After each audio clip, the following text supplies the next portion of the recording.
This painting series tells a story, and that story is based on a feeling. The feeling has built up inside me over several decades.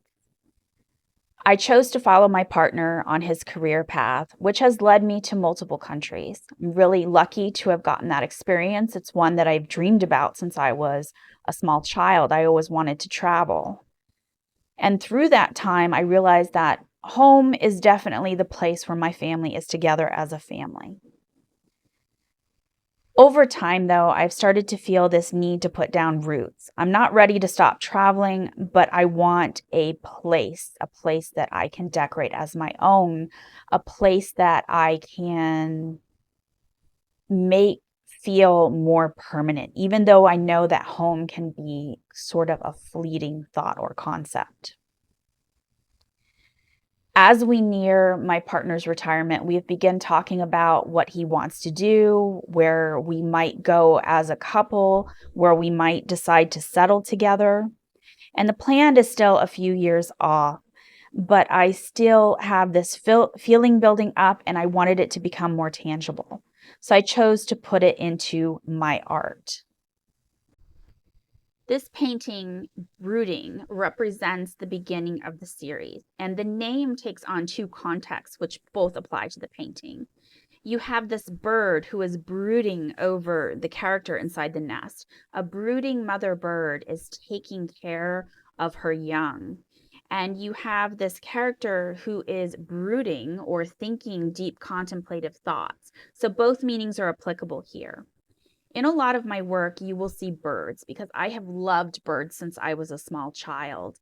And I often talk about how, in relation to my mental health issues, birds represent my ideas. And sometimes I have large flocks of them in my head. So when you see a singular bird on a painting or in another piece of work, it often represents a very focused idea that I have. So this character has this focused, large idea. She's feeling very small, but this idea is very large, and she's sitting here contemplating it. The figure has three faces, and three faces or figures with multiple faces show up very frequently in my work. It often represents how I grapple with my own identity through my mental health issues, through the changes that I am experiencing in life. And in this case, the three faces are representative of past, present, and future, and the context that her thoughts are taking as she contemplates this large idea of this feeling of home and how she wants to manifest it. So now we have the smallest painting in the series. We know it's still part of the same story because we have the blue hands, the hands that were that first character in the first painting, and she is now holding the nest instead of being inside of it and trying to get the idea. We can see that these were the ideas that she had in their incubation form inside the nest. Her idea and feeling of home is hidden inside this egg, and now she is going to take this nest very carefully, hold it, and nurture it and let it grow and develop some more. Here we have the idea of home hatched. It's still in the nest. She is nurturing it. The character is looking on, a little bit serious, but also in awe of what has started to develop. We also see the butterfly imagery for the first time. The wings are a part of her at this moment, coming out of her head. Though it is a little bit cliche, I have used butterfly imagery throughout my work to represent transformation and change. So you will see it in other pieces as well. Now that the idea of home has hatched, we see it that the character carries the idea with her. It's still in the nest, she's still nurturing it, but it's not as wobbly looking as it was within the sculpture. We see the butterfly image now as a necklace. She's adorning herself with this idea of change. This piece is called Looking for the Front Door. So at this point, the character has the idea, this bird that is with her. The bird is holding on to the key, so she knows what she needs to do to manifest her idea. And she's ready for change and transformation. The butterfly is now set free. But the one thing that you will have noticed throughout the series is that whenever a house has been painted, there is no front door on it.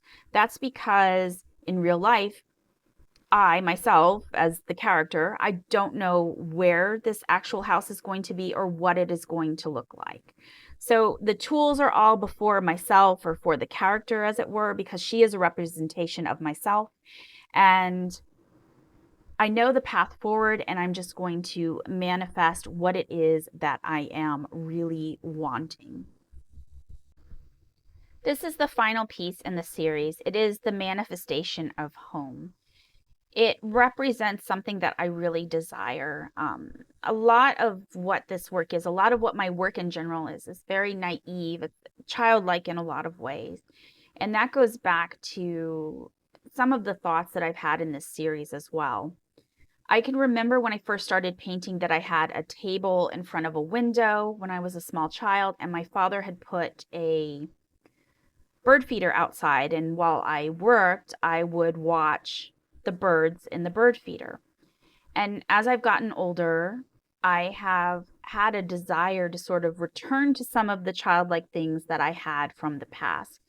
So I really, really would love to have an art studio with a window overlooking a bird feeder so I could watch the birds do what they do. And this painting represents that as a manifestation. The character is now painting. I put the butterfly on the painting just to keep the motif going. And maybe someday I will have this. We'll have to wait and see. This series is part of the Series Under the Same Sky virtual show hosted by Anne Livingston. If you would like to see the work of myself and all 21 artists, I will link up to Anne's channel in the comments below this video.